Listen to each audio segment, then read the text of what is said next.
Yan. Hello, everybody. Good evening. So, if you're watching this video right now, I hope you've watched the FPON Livestrong Classic and FPON Livestrong Diabetes videos already. So that, kasi I plan to just make this mas faster siya.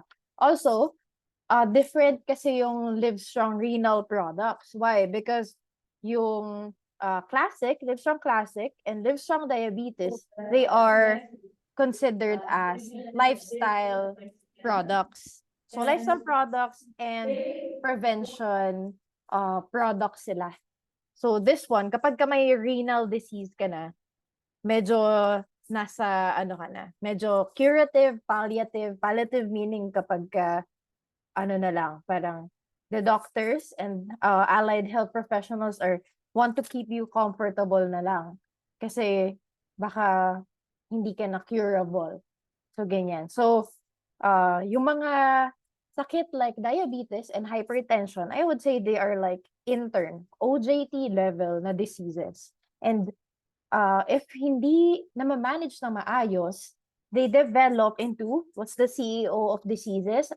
I think the CEO of diseases are the kidney disease and liver disease. Why? Because these two organ systems, sila yung nagma-manage nung metabolism ng katawan, sila yung nagma-manage nung waste disposal ng katawan, and sila rin yung pinaka-martyr na organs. And kapag nasira na sila, ayan, medyo mahirap nang bawiin from that level. So, these are very para talagang nutrition therapy na ONS. So, ONS yung products natin, oral nutritional supplements. Right? So, we are comparing Nurino to Novasource, Nepro HP, Suplina, and Nulupo.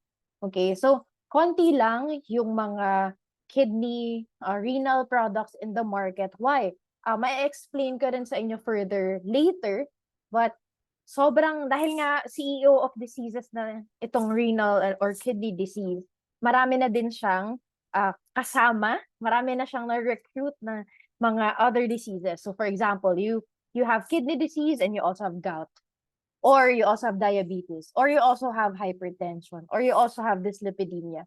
So usually, pag may kidney disease ka, hindi na siya mag-isa lang. And in the medical field, hindi siya pwede na parang yung Livestrong Classic or Livestrong Diabetes na pwede ka pang magbigay ng super uh, medyo one size fits all na product kasi supplemento. Yan. So, konti lang yung comparison. Also, bakit pinagsama yung Nurino and Nulupo in the same uh, comparison?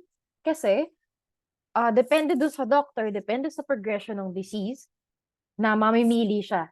Mamimili siya. So, kung ano na yung ipapagamit niya sa'yo for now. So, we will be tackling some general product information of the 5 different products, crash course on kidney disease, and product comparison ng macronutrients, vitamins, and minerals. Okay, so Nurino, so it's from Nutritech Enjoy. So, powdered formula siya, and it allows greater versatility for patients with fluid restrictions. So, yung mga tao na may kidney disease, minsan bawal din silang uminom ng tubig. Bawal na sila uminom ng tubig. Why? Because our kidneys, ano ba yung trabaho ng kidneys? It manages yung amount of fluids na natitira sa katawan. It also manages the minerals. It also manages the protein na nire-release dun sa urine, ganyan. So dahil nasira na yung kidneys, hindi niya ma-manage yung fluids. So sometimes there are kidney patients na kawawa sila, talagang they need to use chapstick or talagang babasain lang ng tubig yung lips nila. Bawal na silang uminom. That's why I think as a dietitian, it's helpful na powdered yung product kasi depende, kunyari, sinabi ng doktor na 1 liter na lang ng tubig yung pwede sa tao na to today, and the dietitian will compute kung ano yung gaano karami yung tubig in food, 'di ba? May tubig yung food.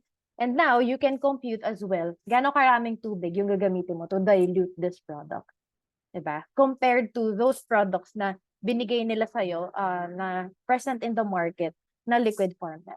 So this one provides 32% of calories from protein. So yung calories ng regular intake ng tao is 10 to 15 calories. So this is really high. It's 32% calories from protein. Ang goal niya is, kapag kasi nagda-dialysis ka, may mga protein in your bloods na nanakaw nung dialysis process. So, mangyayari, pwede kang maging malnourished in terms of protein habang nagda-dialysis ka. So, this one, maganda siya na tinimpla mo for the patient, tas sinisip niya habang nagda-dialysis siya, which lasts for 4 hours. Ayan, ito, supplement siya during dialysis pwede or after. And then, the source of protein is isolated soy protein because it's high biological value, meaning mabilis siyang ma-absorb, and meron din siyang lipid-lowering effects. So again, if you have kidney disease and meron ka ring sakit sa maraming masyadong fats in your blood, then this can help with that. So it contains enough dietary fiber for GI health. It also has an isotonic formula. So ano yung meaning nun? Isotonic meaning yung concentration nitong FU-Neurino is similar, isotonic, similar yung concentration niya sa concentration sa loob ng katawan natin. Okay? So, minsan kasi, kapag nagbigay ng nutritional supplement yung company, kasabihin nila, ibigay natin lahat. Diba? 2 calories per ml. So, nangyayari, a hypertonic formula. So, ibig sabihin, yung ini-introduce sa katawan ng pasyente, it's very high. So, pwedeng magkaroon ng disturbance. Pwedeng sumakit yung tiyan ng pasyente. Or itong dumping syndrome. Ano yan? Dumping meaning sobrang taas nung concentration ng solution na hindi siya parang nasho-shock yung intestines. Tapos, itatapon na lang niya. Dumping. Tinapon na lang niya as in nasayang dahil hindi siya na-absorb. As in, lalabas na lang siya through the small intestine, large intestine, and diarrhea. Parang ganun, yung dumping syndrome. So, ang maganda kasi, Nutritech Endure really studies the science na this is the formula. I will make sure you're able to absorb it. So, ganun siya. Kaya rin 24 grams lang ito. Why? Because it wants to make sure isotonic yung formula, hindi niya bibigatan. So, maganda. Can be taken 1 to 3 times daily. So, pwede talaga siyang i-prescribe ng doctor.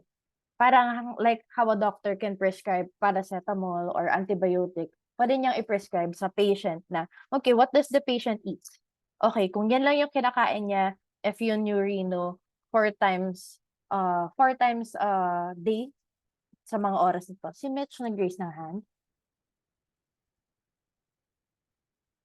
Yes, I would just like to ask, Yes. you were saying about the isotonic formula, right? Yes. So this is regardless of the amount of water we dilute it with. Does it matter if we dilute it with more water or less water? Because you were explaining earlier that Yes. you have to compute for the renal patients, right? The amount of water you dilute it with. Yes. So dito sa yung isotonic formula, this is if you dilute it with 100 ml of water. Okay. Right. So if you say, okay, ginawa mo na siyang 80 ml, parang you have to consider lang din yung tolerance ng patient sa kunyari, wala naman sakit sa tiyan.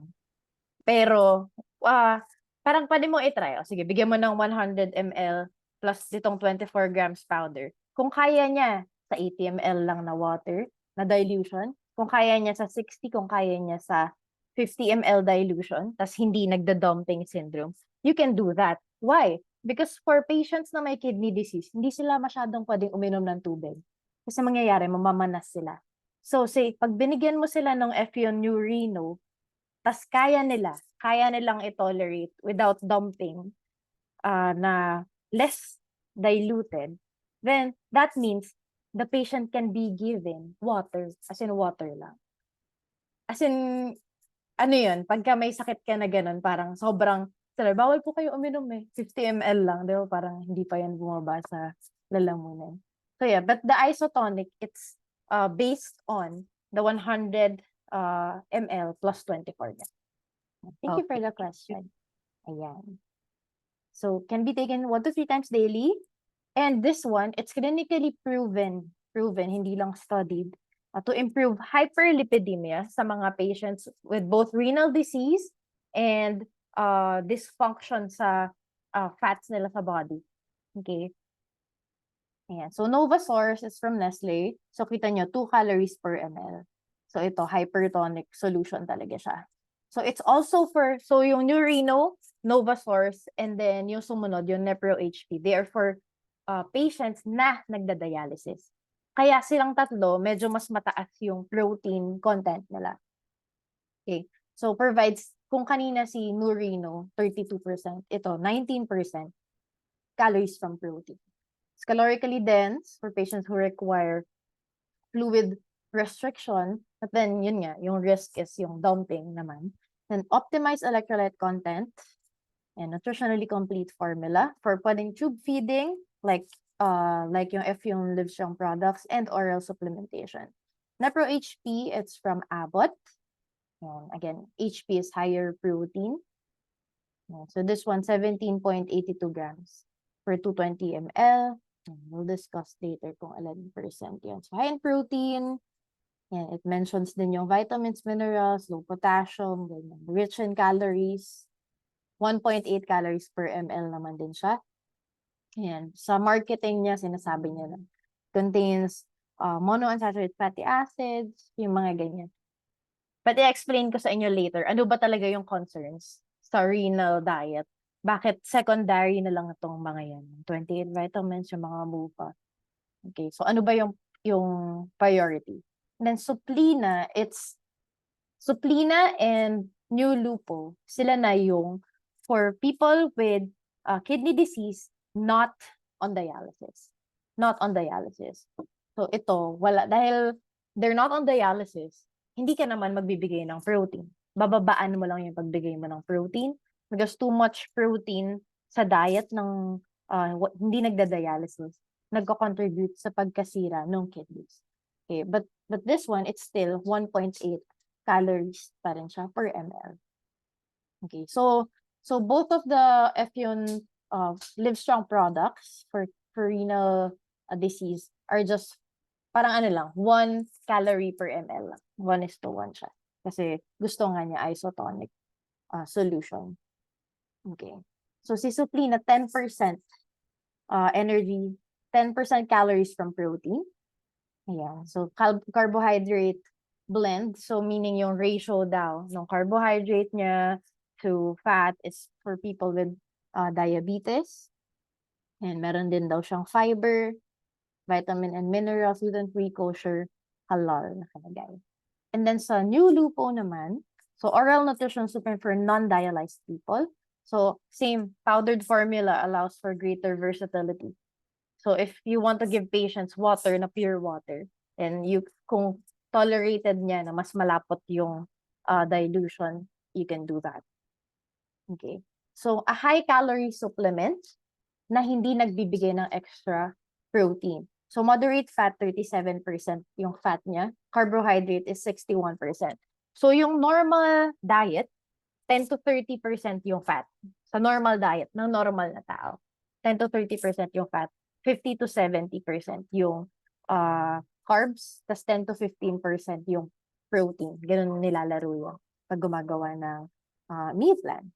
So New Lupo, it provides the lowest protein content in the market while providing sufficient energy dun sa patients. So it's low in sodium, phosphorus, and potassium to preserve yung kidneys.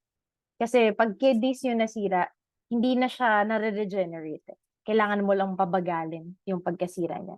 And then it's high in calcium, iron, and vitamin B complex to avoid nutritional deficiency. So also an isotonic formula. And if the Nurino, it's for patients na may dyslipidemia. This one naman is perfect for patients na may kidney disease and may diabetes din. Okay, pwede na itong i-take. Hindi aatake yung insulin nila when they're taking this product. So, crash course naman muna. Crash course on kidney disease. So your kidneys keep the balance of nutrients and minerals. It also keeps the balance of protein. So, paano mo malalaman kung healthy yung kidneys mo? So, you can go to, uh, magpa-CBC ka, magpa-check ka ng dugo, and you will find dun sa listahan is creatinine. So, do sa regular annual physical exam for employees, parang walang creatinine eh. You have to request for it. You have to request for that to be tested sa blood mo. So, serum creatinine is a waste product ng degradation ng muscles natin. And supposedly, if your kidneys are healthy, nire-release niya yun. So, makikita mo yung creatinine sa urinalysis mo. Okay? Kasi dapat, nire-release ng kidneys to the urine itong creatinine. Now, kung mas mataas siya sa dugo mo, lalabas na yung GFR mo, eGFR, para may computation yon. Pagka yung rate, glomerular filtration rate mo is pababa ng pababa, then, yun na, parang progressive dysfunction siya ng kidneys mo.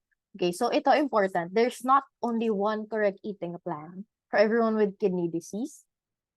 Okay, so nag-iiba siya depende sa kung ano yung other diseases na meron ka, and depende sa kung nasaan ka na phase ng kidney disease mo.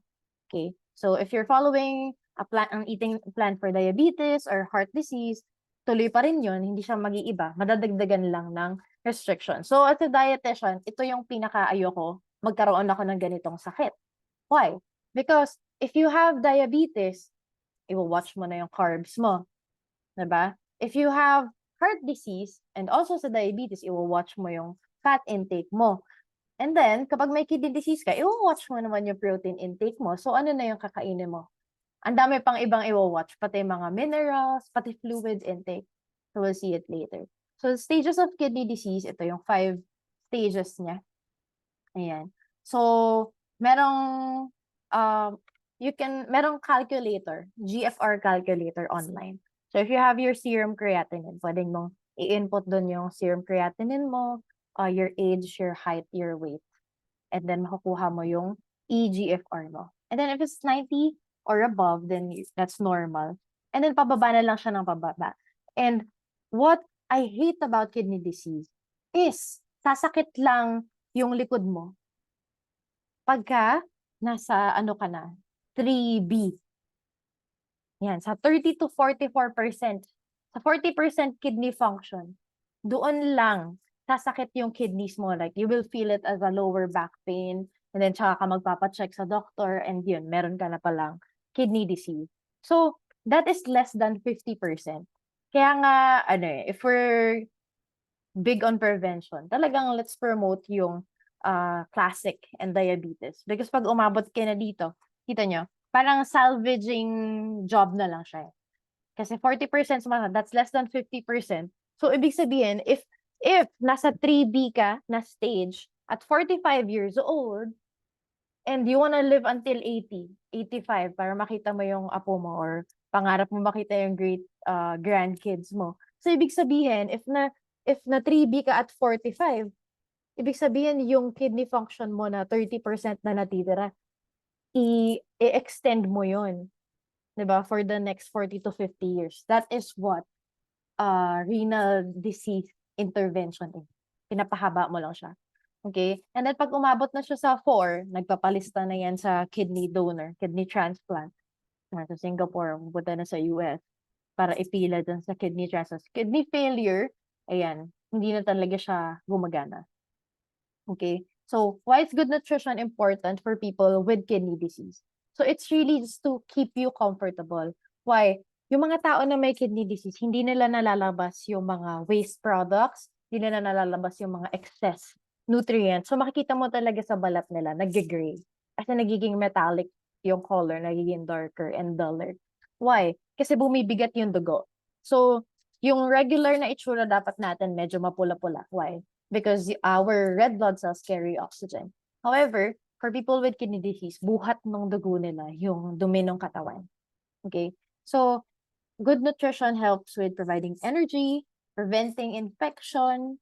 Ayan. Kasi nga, parang paano magiging mabilis yung katawan mo, yung immune system mo if mabigat yung if traffic yung highway, traffic yung cardiovascular system. So maintain muscle mass and strength, maintain a healthy weight, and slow down yung progression, yung pagkasira ng kidney disease. Now, the nutrients that we are managing in chronic kidney disease are sodium, potassium, phosphorus, calcium, protein, and fluids. Yan. Ito yung concern. This is the priority. Kaya sabi ko kanina, unlike dun sa discussion natin sa, if yun, dun siyang classic and diabetes, tinitignan pa natin yung vitamin A, water-soluble vitamins, fat-soluble, and minerals. For this one, ito yung pinaka-important. Sodium, potassium, phosphorus, calcium, protein, and fluids. Lahat ng iba, ano na lang sila. So, ang goal mo sa pagpo-provide ng micronutrients in kidney disease is you provide enough, but it should be so conservative na hindi siya too much. Why? Because kapag ka ang patient, sinabihan na, okay, you have to do dialysis na. If sinabihan ka na, you have to do dialysis na, usually 3 times a week yan. 3 times a week na 4 hours per session.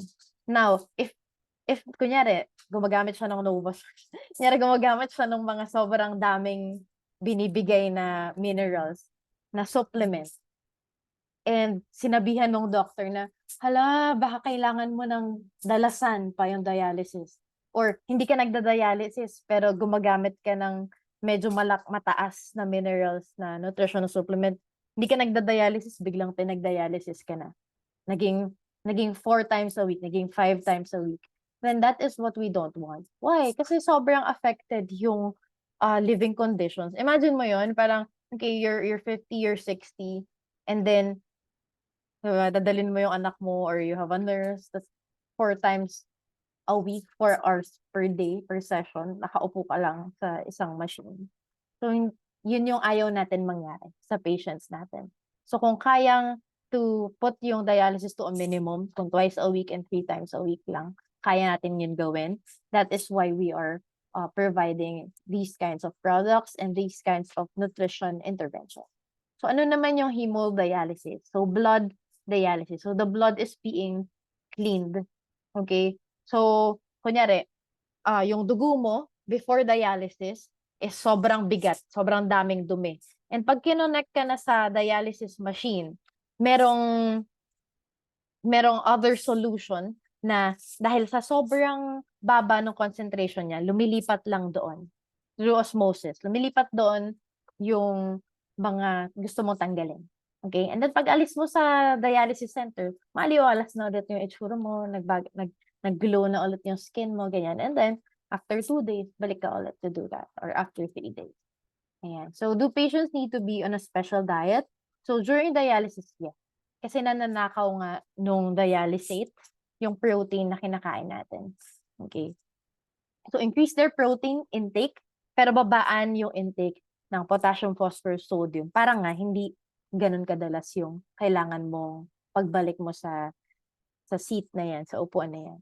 Okay. So, halos parang weekly ka nag-check ng blood chem para makita talaga kung nalilinis ba, enough ba yung ganito kadalas. So, some remarks for the nutrition comparison. So, since powder yung Livestrong products, and then liquid yung Novosource, Nepro HP, and Suplina. So, kinompute ko na siya. And we are comparing now. Kung the first 2 products we're comparing 100 grams powder. This one is 100 ml of prepared formula. Okay. So, and then due to the unique nature of renal cases with regards to disease progression and presence of other diseases, this comparison, it's not kung yung for the first 2 products, parang ito yung mas maganda. So, this one, parang yung purpose niya is, okay, based sa kung nasan ka sa kidney disease mo, ano yung pwedeng gamitin. Okay? So, for example, talagang bawal ka nang kumain ng protein. Then talagang nilulupo yung gagamitin niya. Okay? So, what if ang dalas-dalas niya mag-dialysis? Tapos, talagang nangangayayat siya kasi kailangan talaga niya mag-add ng more protein. Dahil 1% protein kasi yung Nulupo and 32% protein yung Nurino, yun. Parang dun mo mapupush na gamitin talaga siya. Okay. So when it comes to oral nutritional supplements, absorption is always prioritized. Kasi ano naman kung nag-supplement ka nitong parang additional food nito when hindi naman, dahil hindi mo na-maintain yung neutrality in the digestive system, hindi rin siya na-absorb. So osmolality must be taken into consideration. And again, in terms of versatility, we have that from having the powdered formula. And in kidney disease, there is no room for a surplus, no room for pasobra ng nutrients. So the goal is to provide a conservative amount that meets the daily needs. So as a nutritionist, yung regular meal planning natin, ang main concern is energy, calories, carbohydrates, protein, and fat. And then vitamins and minerals para wala kang micronutrient deficiency. But you see, in kidney disease, ang concern mo, wala yung calories dyan. Wala dyan yung carb, wala dyan yung fat. Ito talaga yung concern mo, protein, sodium, potassium, calcium, phosphorus, and fluids. So ito yung sinasabi ko. Kunyari, ito yung foods na binigay, tapos yung fluids niya is 773. And then the doctor said, 2 liters per day lang yung fluids ng pasyente na to. Why? Kasi mamamanas siya, as in mag-e-edema siya. Yung pag pinindot mo, hindi bumabalik kasi puro tubig yung katawan. So 773. So 2,000 ml minus 773. Kasi i-add mo pa tong oral nutritional supplement. And then yung matitira, yun yung tubig niya. Okay? So some complications. So bakit sabi ko hindi pwedeng one size fits all? Kasi pag may diabetes, consider din natin yung carbs. Pag may dyslipidemia, hyperlipidemia, biglang i-consider na din natin yung fats. Hypertension, same, carbs and fat. Gout, dadagdag ka pa dyan ng purine. And then liver cirrhosis, meron ka pang ibang i-check na, okay, baka pwedeng makatulong tong additional supplement nito or ano pa yung pwedeng bawasan. Ayan. Or i-check mo pa yung MUFA, yung monounsaturated fatty acids to polyunsaturated. Okay. So, macronutrients. So again, the standard macro split is 60, 15, 25. So 60% carbs, 15% protein, 25% fat. And my dog was squeaking. So macro split is carb 60, protein 15, fat 25. So makikita nyo, some of the product, malapit lang, madikit lang dun sa regular. So parang hindi siya supplement kung regular lang. Kasi nga, yung normal diet is 10 to 15% protein. 10 to 15% protein. Normal yon. Eh, hindi ka naman na normal diet dapat sa renal nutrition. Okay? So it's preferred that meal replacements get more energy from fat para mas maliit yung volume. Why? Kasi fat is 9 calories per gram, protein is 4, and carbs are 4 calories per gram only. Okay. Standard protein intake 10 to 15%. People with CKD, chronic kidney disease, are advised to consume little to no protein. And kabaliktaran naman, those undergoing dialysis, very high yung kailangan na protein.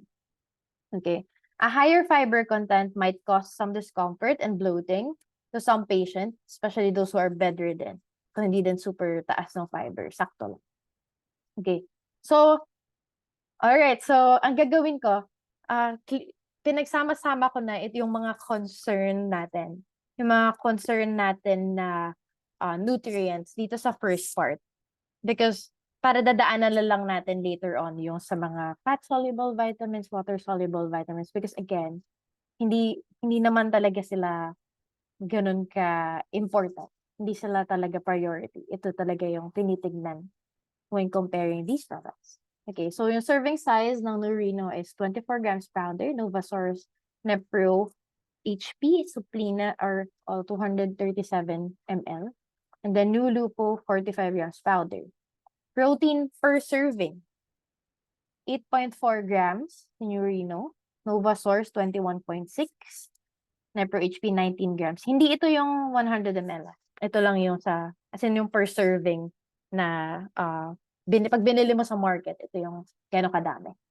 Ayan, 19 grams, 10.6, 0.8 grams sa New Lupo. Calories per serving, maliit lang yung sa New Reno. Kasi again, a doctor can prescribe 1 to 3 times a day or more na use. Okay, so macro percentages, kita nyo yung percent protein. Yan, bold yung percent protein. So 32%, 32% calories from protein, si New Reno, 32%. 18% si Novasource. Si Cinepro HP is 17%. So again nga, kung 10 to 15 protein, 10 to 15 calories from protein for regular people, medyo parang ang dikit lang niya. 18%, 17%, 9%. It's really near these.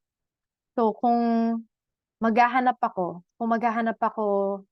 ng product for my specific needs, then gusto ko na tong gamitin. Okay? Lipat ba? Ayan. And then osmolality, 280, both si New Reno and New Lupo, because they are, nakikita ko yun sa Nutritech Enjoy, they really want their products to be isotonic. And then for Novasource, Nepro HP, and Suplina is 760, 745, and 780. So hypertonic na supplement talaga sila. Ayan. So Jacqueline said, depressing magka-kidney disease, yes. Ako nga, I'm planning to really talk about what diseases do we actually have to prevent? Because we always say prevention is better than cure, but people really don't know what they're preventing, diba? So isotonic formula. So there's a question, how come the other products in the market have higher osmolarity and also 400 plus calories? Does that mean those are more like meal replacement, whereas our products are more like supplement? So meron pa dapat ibang kainin si patient? So that's one question. So bakit daw mataas yung calories ng Novasource, Nepro HP, and Suplina? Okay. Bakit daw tayo 103 and 200 calories lang? Okay. Yung what I understand what Nutritech Enjoy is doing here, because dahil yung kidney disease nga, it's not a one size fits all. Then ayaw niyang pilitin yung patients na pag binuksan mo na tong 237 ml na Novasource or Nepro HP or Suplina, mapipilitan kang ubusin siya in 1 day, in 2 days. And then in terms of prescription, in terms of the relationship within the patient, the doctor, the nutritionist, and the relationship with the medtech who is assessing the patient, it's easier to prescribe our products dahil mas conservative yung laman niya. Mas conservative yung laman niya sa lahat. So sa nutrients, mas effective in terms of, okay, I'm really giving you high protein na high absorption. I'm really giving you 1% protein na hindi na siya medyo lang. So again, New Reno, Novasource, and Nepro HP, there are 4 people doing dialysis. Suplina and New Lupo, ito yung bawal ka na dapat mag-protein. Bawal ka na dapat mag-protein, pero Suplina is still giving 9% protein. Di parang normal lang, di ba? 10 to 15% nga yung sa normal intake. So New Lupo talaga, you're introducing to the market a nutritional supplement na talagang sobrang bagsak. 1% protein lang. So ito yung pinaka pwedeng i-sell ng doctors. So when a patient is on dialysis, there are nutritionists, dietitians in the centers who decides on what the patient is supposed to eat. Both the doctor, the dietitian, and required nila yung test. So people who are undergoing dialysis, talagang on a weekly basis, chinecheck yun. Kasi kailangan chinecheck at least yung serum creatinine and then the minerals in the blood. Para malaman kung sumusobra ba yung patient, matigas ba yung ulo. Especially if the patients are, kunyari, lola na, and then sabi nila, gusto ko tanggagang kumain ng food na ano, gusto ko talaga ng Jollibee. Ganun, hindi mo masasabihan na no. So in terms of nutritional supplement, in terms of controlling yung other parts of their diet, o sige, para kang may cheat meal ka, para masaya ka once a day. But then you're having itong Nurino and New Lupo. Yan. Who decides what the patient is eating? It's so hard to really be a dietitian because you have to do yung food diary nila. What are you actually eating? Just that question poses a lot of human error or talagang bias or talagang ayaw nilang sabihin na pinagbibigyan pa rin nila ng green mango and bagoong yung mama nila. You know, these things. So itong oral nutrition supplement that can be prescribed, that can be the formula can be prepared as needed. Ganyan, 3 times a day. 3 times a day. So, ibig sabihin, you can open the sachet for one sachet for each of those sessions. Instead of bubuksan mo yung Nepro HP, papakain mo yung kalahati, tapos i-ref mo, and then it will be at risk of spoilage. Eh, mahal kaya nun. Yun yung ano, this is what I see na advantage niya. Kasi it can really be prescribed. Sige, included with the snacks? Or is it included with the meal? Or is it, parang can be eaten, isisip, ititimpla itong Nurino, if we sell it in dialysis centers, as in titimplahin siya nung nurse for the patient while the patient is sitting there. Uubusin niya in the last 2 hours of the dialysis session. Kasi again, 4 hours yan. So, ubusin ni patient yung Nurino na tinimpla for him. I-offer siya in the last hour or in the last 2 hours. So, parang ganun. And then, New Lupo, talagang sa bahay ito kakainin. Kasi hindi nga on dialysis yung patient. Ayan. So, ito, pinagsama-sama ko na yung renal-related supplement. Nutrients. Para hindi na natin siya silipin doon sa iba. Okay, so itong numbers na nasa left side in yellow, these are the standard per day. But again, these are standards for normal people. Okay, so for people with renal disease, the standard depends on their latest their latest labs. Okay, their latest labs and kung ano man yung intervention na their latest, so parang last week, ganyan. So, sodium ng Nurino, this is per 100 ml of ready-to-drink formula. So, Nurino is 63.7 sodium. Novasource is 94.1. Nepro HP is 105.5. Suplina 80.2. Diba? Ang taas pa rin ito compared to New Lupo. These are for people na hindi nagda-dialysis. Na hindi ka nagda-dialysis tapos medyo mataas pa rin yung sodium na binibigay. So, this is what I like with New Lupo. Talagang mababa yung sodium content niya. Okay, so, si Nurino, mas mababa pa rin yung sodium dito sa tatlong to. Kahit pa, nagda-dialysis yung tao. Binabaan niya pa rin. So, what happens kasi, if you have kidney disease, hindi mo malabas yung excess mo na sodium. So, the rule is, where sodium goes, water follows.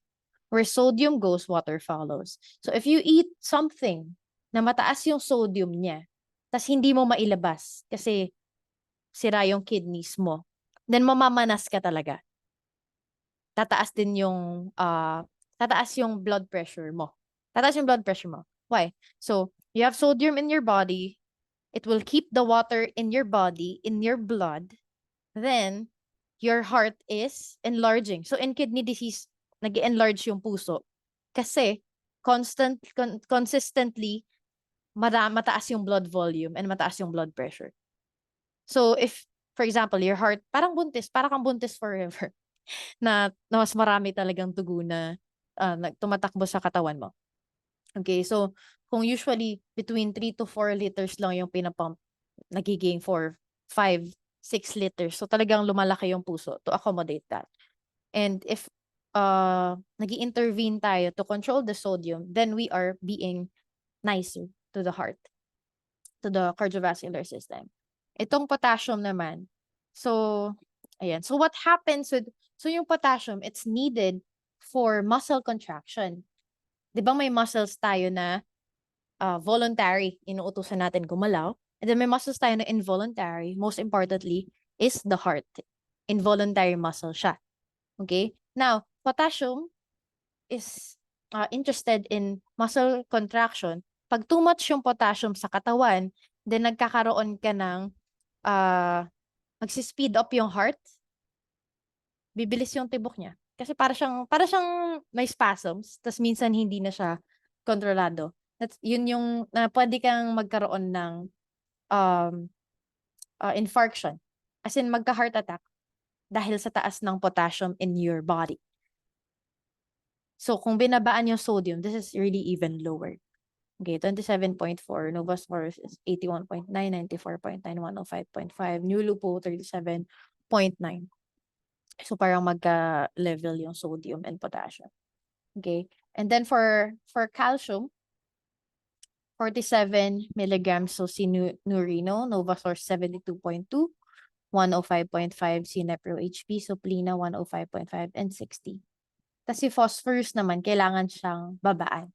So 51.2, 70, 71, 71, 14.7. Now, calcium and phosphorus, ano sila? Related sila. Okay? So if there's too much phosphorus diluted in your blood, that's phosphoric acid. And what happens, di ba narinig nyo na yung bones natin, regularly siyang nagtutunaw and nag-rebuild. However, kapag mataas yung phosphorus sa dugo mo, mas marami yung natutunaw, then yung nag-rebuild. Okay? So what happens is you have a lot of phosphorus. Tunaw na yung buto mo. You have a lot of calcium as well in your body. And we know calcium creates stones in your organs. So ayaw natin yan. That's why we don't want phosphorus to be too high. So ito sila. They exist in a balance. Yung calcium and phosphorus in the body. Okay. Yeah, so yeah, it's really depressing to talk about kidney disease. Ayan. So this is like the regular na parang I'm following the slides for the first two products. So macronutrients per 100 ml naman. Ito. I'll just dadaanan ko na lang kasi na-explain na naman natin yung meat of the presentation. Okay, so macronutrients. And we talked about protein. We're not really concerned so much about fat and carbohydrates as long as they exist nga in a balance. So, in terms of balance, so yung ratio nila ni carbohydrates to fat. So, 39-29, 37-45. Yan. Yun yung ratio nila.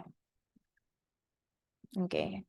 So, these are the carbs, dietary fiber, and sugar per 100 ml. Yan. So, renal health inclusions. So, you have taurine, arginine, and carnitine.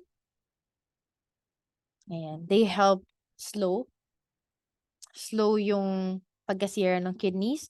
And then, studies say that lower dietary manganese consumption was found to be associated with faster kidney progression ng dysfunction niya.